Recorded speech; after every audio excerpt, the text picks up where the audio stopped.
Oke, terima kasih sudah datang Ibu Bintang Nuraini. Oke, teman-teman, perkenalkan, di sini ada Bintang Ayu Nuraini, seorang peneliti asal Indonesia yang fokus di bidang metalurgi, khususnya pada baterai recycling ya. Dia sekarang kerja di Fluid and Mechanics Process Dynamics Swinburne University of Technology. Dia sudah meraih gelar PhD-nya tahun 2023 ya. Kemudian juga sempat melanjutkan postdoc di Amerika di topik, kalau nggak salah topik yang sama juga ya. Topik yang sama. Nah, beliau ini lulusan di Indonesianya dulu, dari ITS di Surabaya tahun 2019, betul? Ya. Jadi masih muda banget teman-teman. Karya-karya ilmiahnya bisa dilihat di Google Scholar-nya, kemudian ada juga akun Orchid-nya dan di Scopus juga. Thanks for coming in this podcast. Kita kayaknya di sini santai-santai aja, jadi fleksibel. Percakapannya bisa dibuat casual kind of thing. Boleh diceritakan background lebih detail dulu, sekolah di ITS-nya tuh jurusan apa, kemudian kalau bisa nih sampai ke topik tesisnya atau dulu tugas akhirnya gitu ya. Ya, jadi aku masuk ITS 2015 ya. Waktu itu jurusan yang aku ambil tuh masih teknik material dan metalurgi. Tapi pas lulus udah ganti nama jurusan karena kayak somewhere out there the regulation said that you can't have materials and metallurgy in one day. So when I graduated, it was teknik material. 2019. So tapi itu berdekatan ya? Apanya? Topik. Sebenarnya metallurgy itu one of type of materials. Iya. Kan? Jadi kayak I don't know, like it was it was like a lot of debate around that. Like some people prefer to have metallurgy in their degree because like industry really like that, and materials like really have bad connotation at that moment. You know, like 2015 waktu aku masuk, kalau nggak salah cuma 7 atau 8 universitas di Indonesia yang punya metalurgi. Oke, baru tahu. Dan kayak metalurgi itu lebih catchy gitu, lebih kayak metal, something with metal. Sebab material pada waktu itu tuh kayak apa lu teknik bangunan, kayak apa lu kayak lu jual bangunan material rumah apa kayak bad connotation lah ya. Material di Indonesia material bangunan. Metalurgi itself aja belum terlalu familiar kan, apalagi cuma material kayak ya udahlah, akhirnya lulus tuh di sertifikatku cuma teknik material. Terus it was also quite funny story because ketika aku SMA udah tahu aku udah fix lah masuk IPA gitu, tapi waktu mau daftar itu juga I know that I like math and physics for sure, tapi juga di Indo waktu itu kayak ada kayak dorongan kalau lu pintar di IPA itu harusnya lu kedokteran atau enggak sih, nggak tahu, Asian parents. Ya, luckily kalau misalnya dari aku sendiri didn't grow up in that kind of stigma. Ya, tapi aku bisa agree kalau kebanyakan dari kita mau masuk ke bidang-bidang yang berkaitan dengan kedokteran. Banyak sih. So kayak aku di khusus mama aku sih waktu kayak lebih prefer anaknya adalah yang masuk dokter gitu. Tapi I know deep down I don't really like biology. Tapi karena aku harus banyak effort untuk belajar biologi, at the end di nilai rapor aku itu yang paling tinggi biologi dan kimia. Dan matematika fisika itu kayak ya udah by nature aja gitu, aku nggak harus belajar terlalu ngoyo, tapi ya nilainya oke. Cuman nggak sebagus biologi itu. Jadi waktu aku milih teknik material metalurgi itu sebenarnya last minute banget sebelum submit undangan. Ada drama gitu lah di percakapan dalam rumah gitu, terus akhirnya oke. Tapi banyak yang kayak guru-guru itu kayak, are you sure you're gonna waste this nilai rapor hanya untuk teknik material metalurgi gitu kan? I was like, it's okay, like it's my life right. Akhirnya masuk situ undangan waktu itu. Terus and I was right. I really like it. I really like it. Like, I feel like my bachelor degree is not just about okay, I want to get a degree, but it's more like I really want to know. So reading the textbook, it was quite fun. Like, you know, that kind of sense that you read a book and like you read a novel, like you want to know how it ends. Like, you know, just a lot of curiosity. Because yeah, it was not always easy. I mean, examnya dan lain-lain, tapi I really enjoy my bachelor degree. Wow.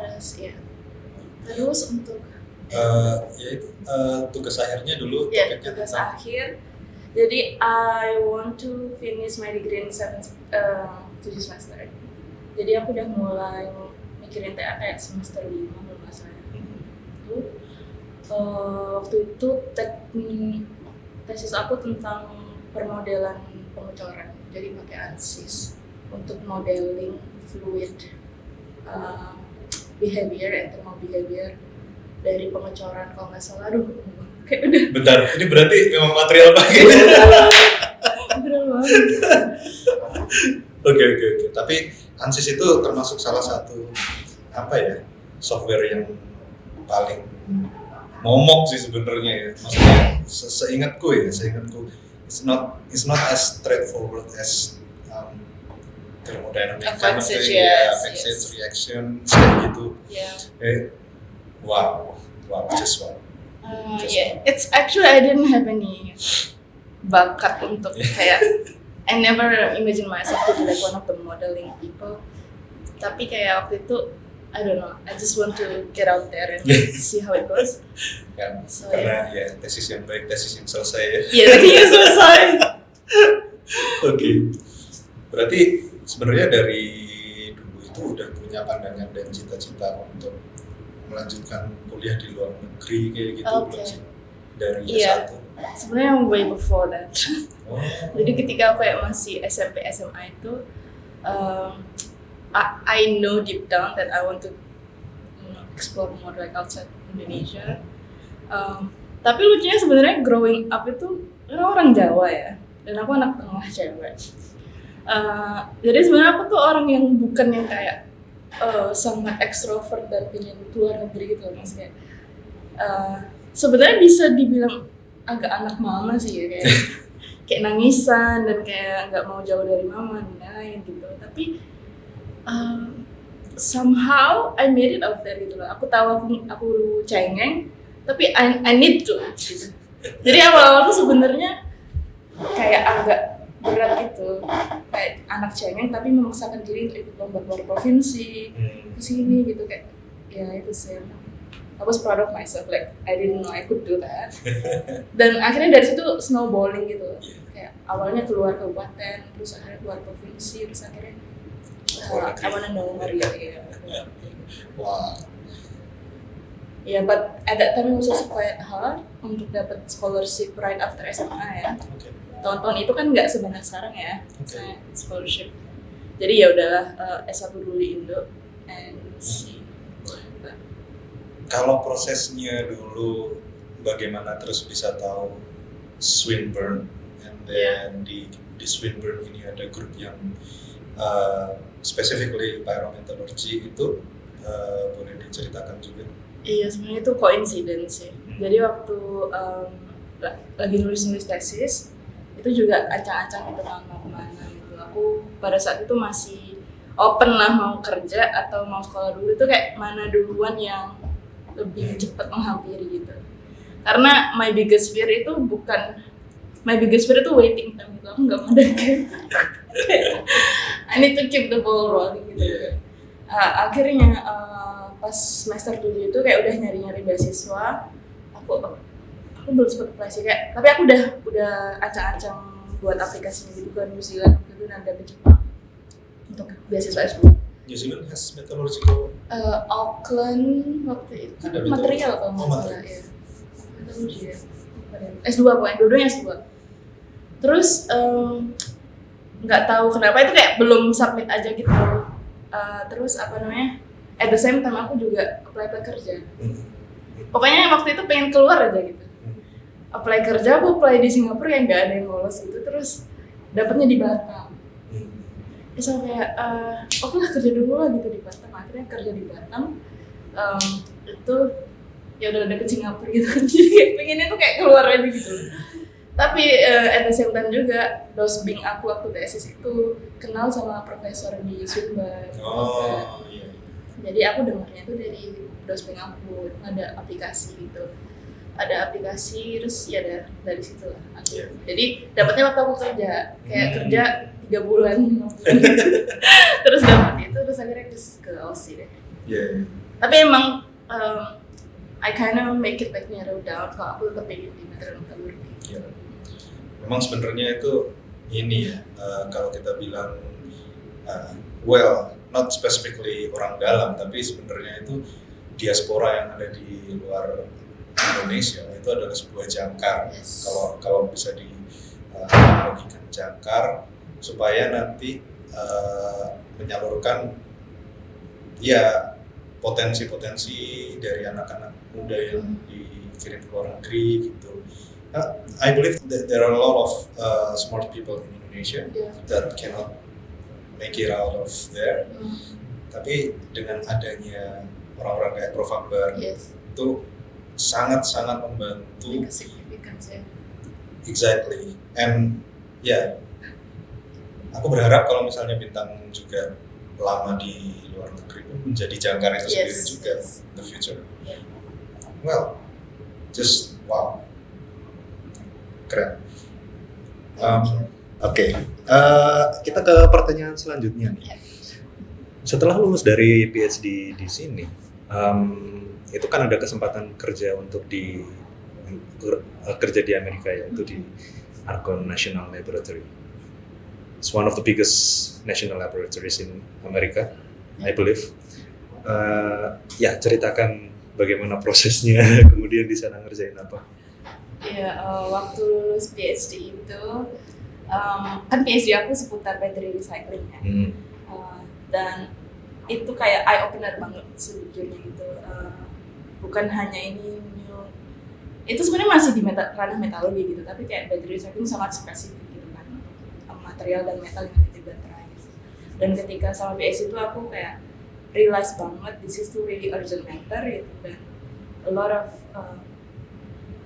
of institutions in the world like just started to doing this gitu, karena kayak hot topic and I thought I was really in good timing to start that research gitu. Terus pas selesai PhD aku pingin masih tetap di situ karena kayak I think this is still a problem and we don't really know the answer yet, and it's kind of also the time is ticking gitu to solve this problem. Terus ya udah pokoknya selesai PhD tetap pingin di battery recycling kalau bisa. Jadi sejujurnya Argonne National Lab itu kayaknya aplikasi job pertama deh yang sampai. After PhD. Ya. Aku apply Umicore juga battery recycling. Aku pernah apply CSR juga, tapi yang CSR itu nggak terlalu battery recycling gitu. Iya akhirnya dan gimana caranya dapet tuh sebenarnya ya udah browse out there aja gitu aja. Dan aku tidak limit regional areanya gitu kayak, karena menurut aku ini ada masalah yang dihadapi semua orang di dunia ini gitu, jadi kayak doesn't really matter gitu. Jadi kayak aku apply di Amerika, terus Umicore di Europe gitu kan. Tapi kayak alhamdulillahnya di Amerika ternyata itu yang lanjut terus gitu. Misalnya, yang Umicore juga sampai final interview. Jadi interviewnya tuh lebih dulu Argonne, terus nggak lama kemudian aku interview Umicore gitu. Terus aku dengan PD-nya gitu kayak, oh kalau dapat dua-duanya yang mana ya? Terus aku dapet hasil pertama yang Argonne dapet waktu itu kontrak 3 tahun dengan kayak 3 tahunnya tuh postdoc gitu, kalau misalnya berdasarkan performa bisa jadi permanen material scientist gitu. Terus Umicore kan ada kayak 2 interview ya, terus itu interview yang terakhir gitu kayak I was also quite confident gitu, tapi ternyata nggak dapet aku yang Umicore itu, terus aku kayak heartbroken gitu. Terus tapi ya udahlah, emang harus ke Amerika. Jadi US-nya di kota mana? Chicago. Oh, it's cold. It's really cold. And yeah, I've been to America just once before that, like just for a conference, year CMS. EMS. Jadi kayak it's apa? Aku cuma coba menghilangkan ketakutan gitu hidup dia. I mean like I'm a single woman, like school and stuff like that. You know what I mean. Tapi kayak aku berusaha fokus gitu, kayak aku berniat baik untuk demi knowledge and demi kerjaan. And I heard this story about you scoping out snow out of your Car. Yes. car park and then Car, yeah, it's, so just to get to work. yeah, exactly, because It's a like bit crazy. karena apartemen aku waktu itu bukan garage yang tertutup gitu loh, jadi kayak parkirnya di driveway. Oh, di jalannya. Bukan di jalan Oh. kayak ini rumah kayak ya udah Oh iya. apa sih namanya, driveway ya. Iya. Bukan, aku nggak punya garasi yang tertutup. Iya. Jadi Chicago. Tapi waktu jadi kayak aku sudah Agustus kan Mas. Wow. Agustus, terus aku tuh berangkatnya kayak 2 hari setelah wisuda itu. Jadi Agustus tuh masih summer lah ya. Terus all of my friends here know that I'm kind of like cold woman. Like I prefer ice drinks and like I prefer like everything cold. Is it already cold there in August? No, it was still summer, so it was. Tapi iya kayak aku kayak I can handle it gitu waktu itu. Ternyata enggak. Ternyata dingin banget gitu. Bisa sampai minus 24 apa ya? Kayak at Really? some points ya. Di bulan-bulan Desember gitu. Iya kayak Desember. Akhirnya aku pulang ke Indo. Aku baru. Karena teman-teman di lab di Oh my Argon God. itu di Chicago tuh bilang kayak, oh is this your first winter gitu? Iya. Have you seen snow before? Yeah, of course. But have you lived with snow? No, this is my first time. Terus kayak banyak yang bilang gitu, orang-orang di lab di kantor bilang, kamu beli ini deh dari Amazon, beli vitamin D lab. Jadi ada lampu yang memancarkan vitamin D. Itu sangat butuh banget untuk mood kamu. First time I heard it. Yeah, also like that was for me like, oh okay, do I really need that? Iya, karena winter di sana tuh benar-benar gak ada matahari, loh, kayak everything's clear. So kayak perfect, I like gloomy weather. Like no, but this is like going for like 2-3 months. You need to have some vitamin D. Karena kalau nggak dapat vitamin D itu kayak moody dan lain-lain kan. You get apa sih namanya winter blues atau apa? Yeah. Terus orang-orang makanya itu kan libur panjang kan Desember. Kalau di US And then tuh kan they escape Chicago. iya, kalau di US tuh kan end of year itu kayak liburan mereka tuh cuma di akhir tahun gitu loh, dari November sampai ke dari Thanksgiving sampai apa namanya Christmas sampai New Year itu liburan mereka gitu. Terus kayak semua orang pada liburan, ya udah aku pulang aja ke Indo ya, pulang ke Indo. Padahal baru 3 bulan gitu pulang ke Indo, kayak cengeng banget kan. And for how long? 10 days. Terus itu juga kayak aduh nggak penting sih, sorry, kayak last minute banget gitu loh, kayak mama aku juga harus pulang kan baru 3 bulan gitu. Enggak, katanya di sini And ada. how many hours in total flight Yep, oh my god. you had to spend for that 10 days? Jadi flightnya itu gak ada yang direct kan, of course ke Indo. Jadi harus transit. Waktu itu aku transit di Jepang. Hong Kong. Oh, okay. Bayangin nggak, aku di Argon 15 Maret ya, pulang 3 kali. Jadi yang pertama aku di Hong Kong transitnya, terus Turki pernah, di Qatar pernah. Oh. Jadi kalau di total tuh dari US ke Timur Tengah itu sekitar 11 jam. 11 jam. 11 ya. Terus another 10 hours to get to Jakarta. Dan itu belum termasuk nunggu transitnya ya. Ya 30 jam lah mungkin. Iya. Total. And the time difference gitu. Jadi kayak ketika Dan lu pulang PP. ke Indo, ketika lu pulang ke Indo itu banyak banget harinya, karena kan US kan lebih lama kan dari kita, kayak 12 jam beda. Iya. Jadi kayak lu hilang 2 hari gitu. Tapi pas balik kayak lu menyimpan 1 hari. Iya. It's quite really good experience. Iya. Ya harus sih, harus. Soalnya juga masih muda, juga masih apa ya, harus berpetualang. Iya, harus berpetualang. Kayak Gitu. mumpung masih belum apa ya, Mumpung belum sakit punggung kayak padahal kita beda 2 tahun. Kesannya lu tua banget. Oke, kita udah mulai ke pertanyaan-pertanyaan terakhir nih. Menurut Bintang, skill set apa sih sebenarnya yang paling signifikan dalam sebuah karir akademia? Apakah itu sesuatu yang given dari kita lahir atau boleh dijelasin menurut pengalaman? Oke, menurut pengalamanku tuh yang paling menentukan sebenarnya keinginan atau curiosity sih. Karena ketika kita itu emang pengen tahu, itu effortless gitu loh, belajarnya misalnya. Ketika kita udah tertarik dengan suatu topik gitu, belajar itu kayak berasa bukan effort, tapi kayak ya udah pengen tahu aja gitu. Jadi karena ada dorongan dari keingintahuan itu, kayak itu menurut aku juga menghapus lu harus pinter dulu atau lu harus IQ-nya berapa dulu, enggak, karena ya udah kalau lu pengen tahu dan lu put effort on it, itu kayak ya udah normal natural aja gitu. Dan kalau misalnya ada argumen, tapi kan aku nggak sepintar itu atau it takes time for me to understand things. It's okay gitu. Kalau lu pengen tahu kan you'll get there anyway. Yeah. Itu sih beberapa yang paling penting ya. Yeah. Karena kalau lu pintar juga tapi kayak lu nggak terlalu passion gitu, akhirnya juga males juga nggak sih, kayak boring juga nggak sih. In short sebenarnya tuh kayak all limitation itu self-applied nggak sih? Iya, yes. Kayak you are the one who has control nggak sih? Yep. Catat itu teman-teman. Kadang aku juga kayak belajar gitu kayak, ini apa gua yang kurang pintar bagaimana sih, lama banget ininya memahaminya gitu. Yeah, of course. Kan ada masa-masa kayak gitu. Yeah, it's a bit of learning curve at some point, tapi once you get it, then it's basically you can do it. Yes.